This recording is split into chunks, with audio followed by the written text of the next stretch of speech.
Good evening, Mr. Bond fans, and welcome once again. If you are familiar with my James Bond video game review series, then you will know that I am a huge fan of the EA era, with Agent Under Fire, Nightfire, and Everything or Nothing ranking amongst the very best games in the series for me.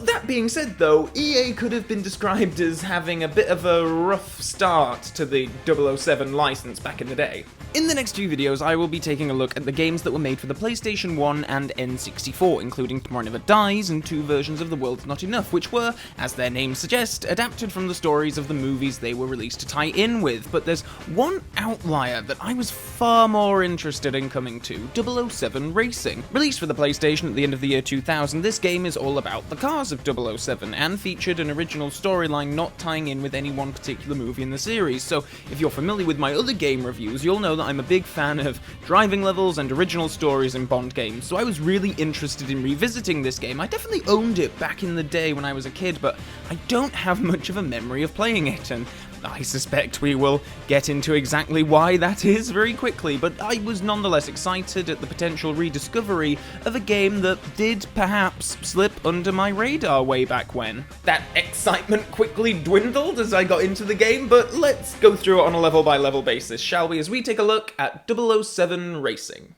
After popping in the disc, the first thing the gamer experiences besides the company logos is a pretty cool video montage of all the great vehicular action 007 has experienced, and this being the year 2000 when the game was released, the focus is obviously on the Brosnan films, but the Lotus gets some good clips, as does the tanker from License to Kill and Card from Live and Let Die for some reason, and this is all set to a really cracking version of the Bond theme, so I'm actually pretty pumped to start playing this game. The first mission is a very simple one. You are tasked with the rescue of a Charisse Light, a kidnapped daughter of a renowned scientist. Okay, excellent, and after a Pierce Brosnan gun barrel, we go right into the game.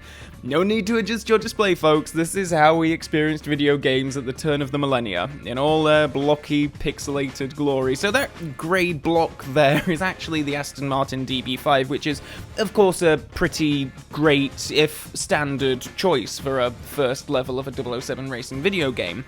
Being the first level, this is all about getting used to the gameplay mechanics and controls, so obviously there's, accelerate, brake, and reverse, as well as a button to activate whichever weapon you wish to utilize at any given time, and most of these are accessed by collecting them as you play through levels, including rockets, Stinger missiles, and oil slicks. A minor quibble up front, it does bother me how whenever you pick up a new weapon, it immediately toggles to that, and that can just be a bit annoying if you're in the middle of a fight and you're using your rockets and then all of a sudden you are equipped with an oil slick against your will. But you know what? This is all very good, and to be honest, for a level which has very basic requirements, I was having a good enough time. It's an incredibly small level, and if you know what to do, you can probably complete it in around 2 minutes, but it's action-packed enough with tanks and helicopters and bridges to drive over that it's actually a pretty solid opening to the game.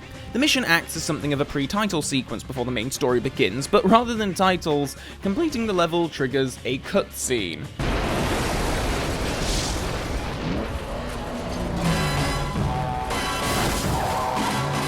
It seems we've cleared customs, Charisse. Thank you, Mr. Bond. Call me James. Oh my god, it looks like someone melted down the Madame Tussauds Pierce Brosnan and gave it a driver's license. And what the heck is up with this accent? I had a few optional extras installed for just such occasions. I had a few optional extras installed for just such an occasion. I love how Charisse gives an appropriate reaction to seeing this Pierce hellscape Brosnan as well. Hold on. But you know what, the cars themselves look good, and I think the sequence is actually quite well directed for what it is, and there aren't many cutscenes in this game, so they obviously put a good deal of effort into the ones that they were able to put in, and Pierce, my face is literally melting onto the wheel, Brosnan aside, I think they actually hold up pretty well and a good introduction to the game.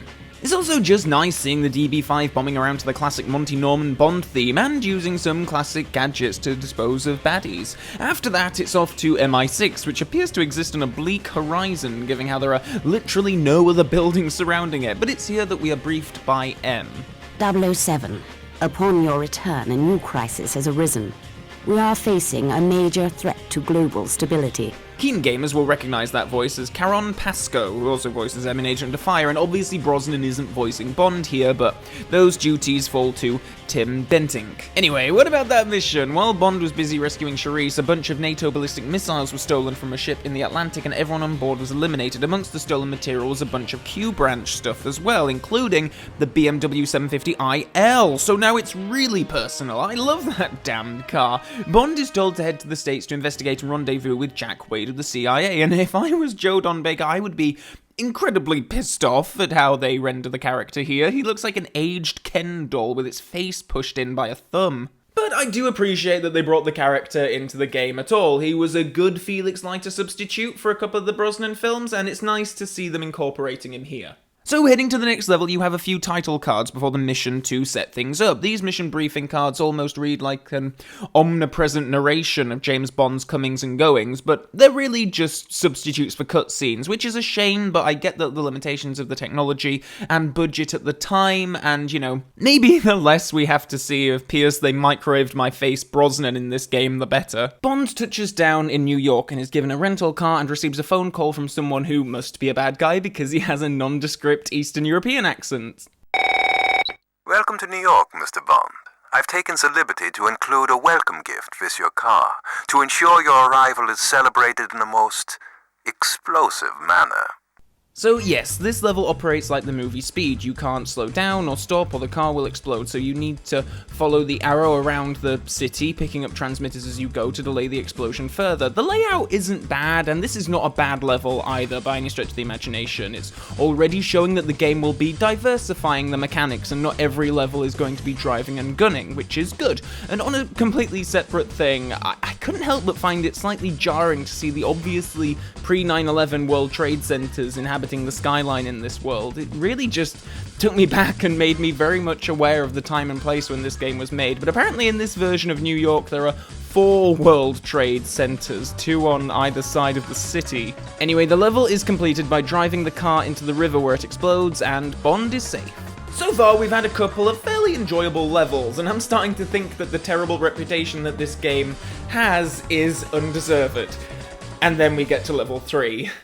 After meeting with Jack Wade, Bond is reunited with his DB5 and tracks a suspicious-looking sedan which leads Bond to an ambush. This is primarily a combat-based level, the environments are quite small, and you really just need to take out all enemies, but this is exactly where the game falls down. Firstly, it's quite difficult to maneuver the car in some places. Your destructive weapons fire from the front of the vehicle, so you need to be facing your enemy in order to fire, but when your enemy's main objective is just to ram you from various sides, all you can really do is back into a corner and stay still and wait for cars to come near you so that you actually have an opportunity to blast them, and it's not the most engaging of combat techniques, and secondly, it's difficult enough to line up a shot, but the rockets fire from alternating like the left and right headlights alternating, meaning that you need to keep track of which one the rockets are coming from because you might well end up completely missing the mark and waste a rocket like I did many times. And thirdly, the level has you use an EMP device to fry some baddie computers, and anytime the game asks you to do something intricate that requires you to get the car into a very specific place, it's so damn annoying. And I'm not whining because it's hard per se, it's just fiddly and not very fun. You end up just braking, reversing, accelerating ad nauseum, and fourthly, throughout the entire level you have Q and R badgering away, and while I appreciate they got John Cleese into voice R, it just gets really irksome having him tell you off and repeating so many of the same phrases over and over and over. Do be careful, 007, that paint is incredibly hard to find. There are several of you 00 agents, but there's only one of those vehicles I needed back in pristine order. For the sake of the car, 007, return fire. Pick up some ammunition, for heaven's sake. And finally, we get to my final gripe about this level. Forklifts. The most anger-inducing enemies you will come across. Part of your mission is to destroy a pair of forklifts, and that may sound easy, but they are immune to rocket blasts and just love to try and flip you over. When I got to this bit, I had flashbacks to when I was 11 years old and remembering playing this game and getting to this level and trying to figure out what the hell I'm supposed to do, and then just getting frustrated with it and putting in the world is not enough and calling it a day. It's so tough, and I don't mind telling you that I had to consult online to see if there was a knack to defeating them, and I mean, sure enough, you can just fire at them with your machine guns for ages, or if you can lure the forklifts into driving into these explosive boxes, you can disable them immediately. Now, how hard would it have been to have gotten John Cleese to record a cryptic little line like, "Oh, Bond, those explosive boxes might come in some use," or something like that to at least give the gamer a clue as to what the hell to do with them. Fortunately, things pick up again on the next level, which involves lasering the tires of an escaping car transporter, and we also get some surprising Bond history throwback via Jack Wade. I got some info on the driver of that transport. Ex-con, goes by the name of Whisper, due to some damaged vocal cords. He had some hard time in Attica until he was paroled last year. Our informant says he's been waiting to get you for a long time. So yeah, the bad guy behind the wheel is Whisper from Live and Let Die, who of course last time we saw him in the film series, he was locked in a canister by Roger Moore's James Bond, so conceivably the character could be alive, and I really like his inclusion here. It shows that the game makers went back to the classic era films and are incorporating some of those elements in here, and elements that make sense, like Whisper could be alive, so he could still be a villain in the Pierce Brosnan era. I really like that attention to detail. Whisper even gets a couple of lines in between some of the stranger level music that the game has to offer.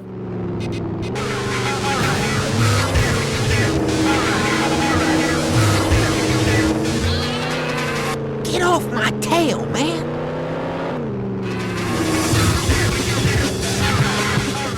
Know what genre of music this would fit into, but the only frame of reference I have for it is that it sounds like exactly the sort of thing that would wake me up on a Tuesday morning at 4 AM, and I'd have to pluck up the courage to go down and ask my housemate to turn the bloody thing down because I need to be up at 7 AM.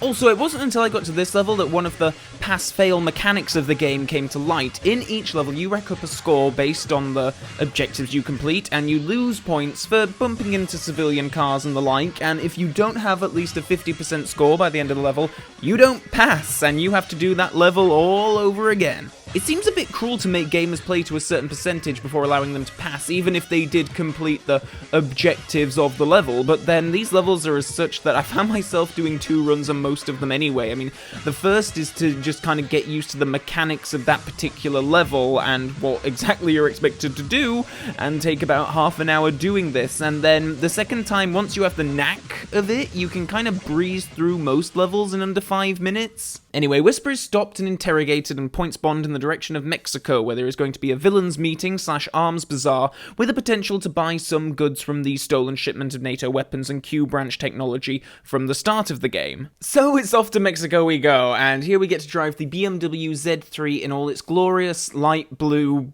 glory.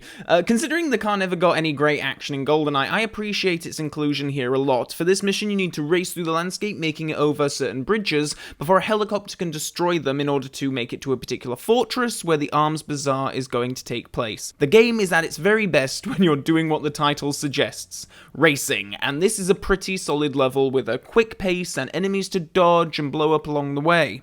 After playing through a variety of cars so far, I must say I don't notice much of a difference in the handling of these vehicles. I'm sure there are some, as the cars are described as having different stats, but to me, there wasn't much in the way of difference that I could tell. All the cars also feature the same weapons, more or less, depending on what you can pick up during the level, and I would have liked some more uniqueness in that regard, with certain cars having exclusive powers and such. I think that would have given each car its own, or helped to give each car its own identity. After that, we come to another very irritating level, which once again involves you moving around a small environment filled with near impossible to destroy enemies, having to intricately line up to things in order to achieve goals, including blowing up these weapons with mines. And to do so, you need to come to a stop beside them, set the mine, and drive off, but it's practically impossible to do this without being somewhat injured in the blast, and for a level with limited health available, it makes things very fiddly and annoying. But on the brighter side, we have another returning character here in the form of Valentin Zukovsky, one of my favourite allies from the Pierce Brosnan era, and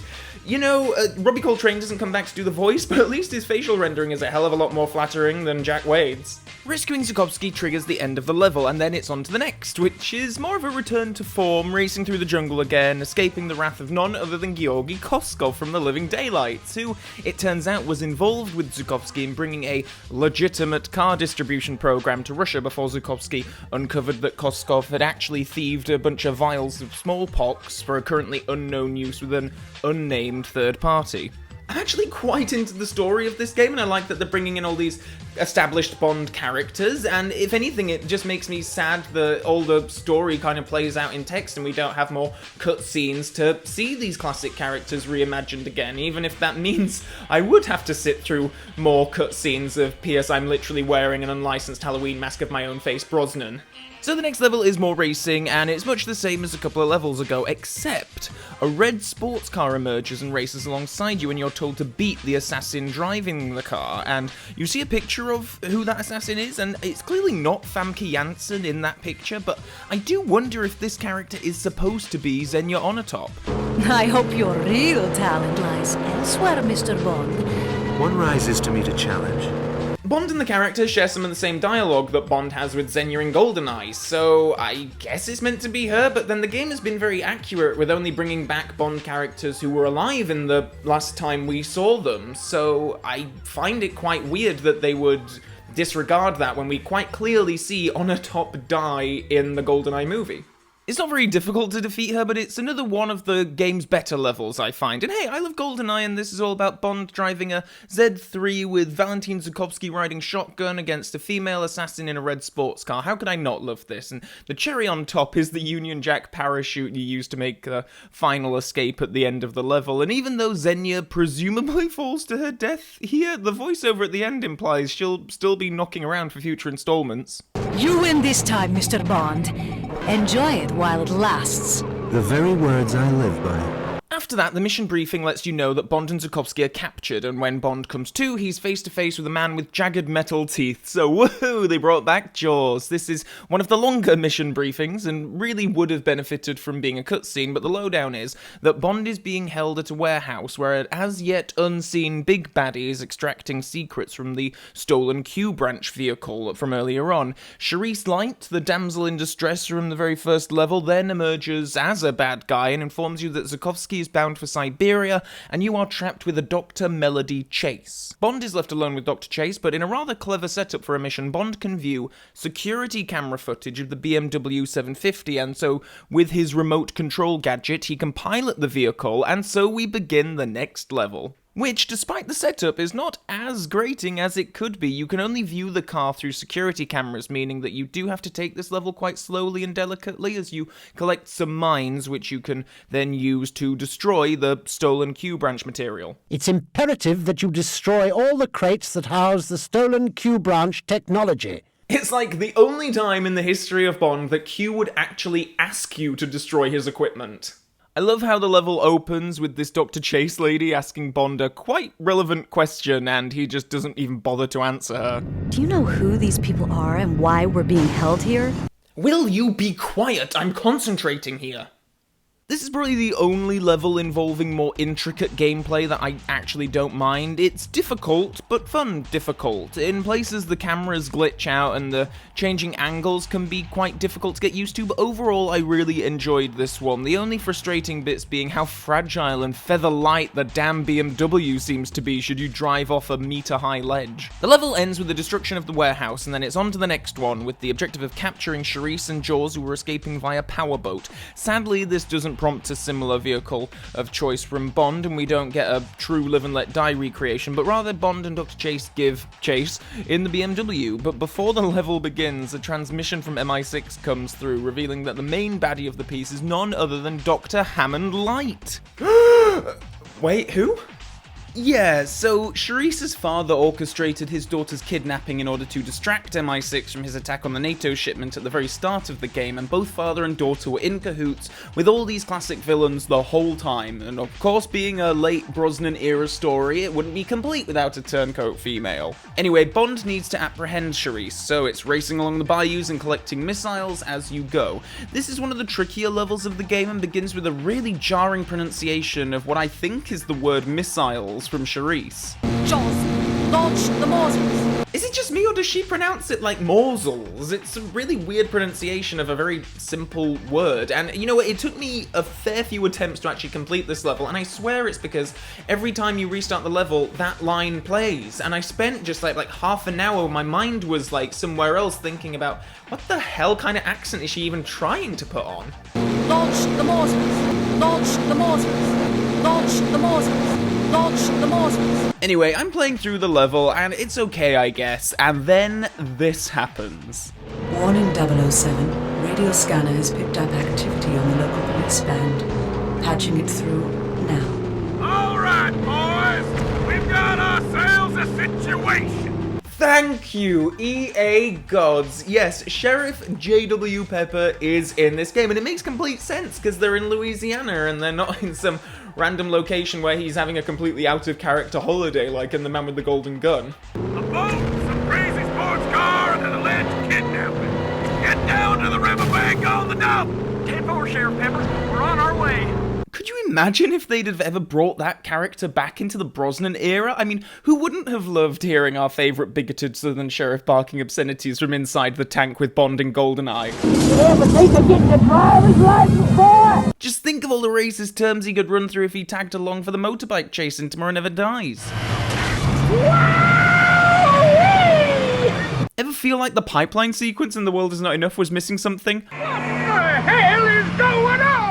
And of course, it would be so in character for the Peppers to have travelled to North Korea for their first vacation of the new millennium, wouldn't it? I mean, I can just imagine the pair going down so well in that country. You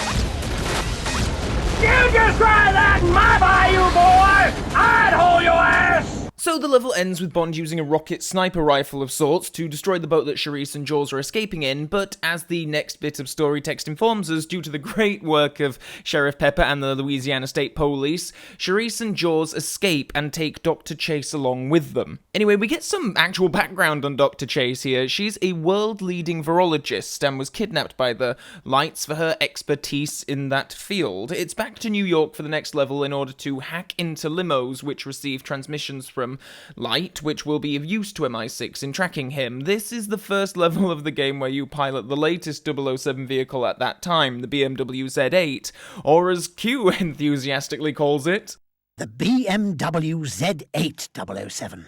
I don't think I've ever heard Q get so excited about anything, other than maybe the Ghetto Blaster. It's called a ghetto blaster. The level is a little tedious. You need to be close enough to these cars in order to download the data, but you can't get too close lest you give away your cover, and given how recklessly and without logic some of these vehicles drive, it can be tough maintaining a certain distance. Again, it's not that it's fun difficult, it's just that it's dull difficult. And anyway, the next level is much more fun and involves rescuing Dr. Chase from the Light's newly revealed base of operations, where they are containing the deadly virus the villains plan to release on the world. So, save the girl and blow up the base. It's classic Bond stuff, and to boot, it's in the Lotus Esprit. Great. Love it. There's a cool bit where you need to avoid some drone weapon lasers before getting into the main hub of the base, which is more sci-fi than it is Ken Adam, but I appreciate that they went for a big villain's base all the same, and I just have fun driving around in the Lotus. Bond saves Dr. Chase and plants a bomb in the center of the base, triggering an explosion which brings the whole thing down. There's a nice bit here as you speed away from the explosion, barely making it through some closing blast doors and the like. It's an underwater facility, so of course with that and the presence of the Lotus, I have real Spy Who Loved Me vibes, which is not a bad thing at all. There's only one level in this game that I wish was a bit longer, and this is it. So with that, it's on to the final level of the game. You learn that Charisse Light was eliminated in the explosion at the base, but her father Hammond has escaped in a mini submarine. I wonder if he got a discount on Blofeld's Batho sub. Anyway, the full extent of the villain's scheme is revealed by Dr. Chase here. Light has modified vehicles which have been distributed all over the world to contain a lethal virus in their exhaust systems, and once released via transmitter, the virus will bring death to millions. It's very similar to Blofeld in Majesty's Secret Service. He plans on releasing the virus in select places should world leaders not abide to his demands. Light has the transmitter device to set off the virus on his presence and is currently attempting a getaway in a plane. Thus begins the most infuriating Bond video game level of them all. The objective is ostensibly quite simple: stop the plane. However, you have nothing in the way of gadgets and must instead ram the plane's jet engines. Sounds simple still? Why? Yes, it does sound simple, doesn't it? However, in practice, it's just a nightmare. You need to maintain the same speed as the plane, which is very difficult given the PS1 controls, but if you accidentally slip in front or behind the jet engines, your health depletes like crazy and you just have a few precious seconds to get the job done, and suffice it to say, it took me a lot of attempts to get through this, and the only other thing that I've found equally as infuriating as this in a Bond game is the skiing level from 007 Legends, and that is not a game you want to be associated with. Destroying the engines, though, makes Light's plane about turn and make a desperate attempt to charge at you, but the rocket sniper makes a reappearance as you blast the front wheel of the plane and make your getaway before the plane explodes, prompting the game's closing cutscene featuring the return of Pierce My Limbs Are Made of Rubber Brosnan. Don't worry, Melody. From here on in, it's smooth sailing.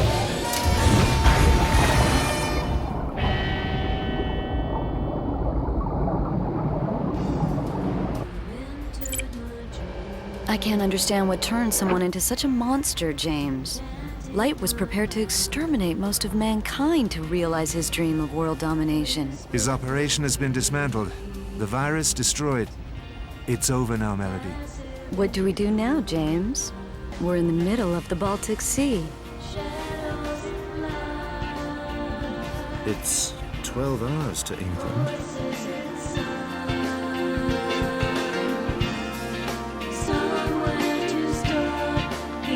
What a horrible song to go out on. James Bond will indeed return in much better video games than this.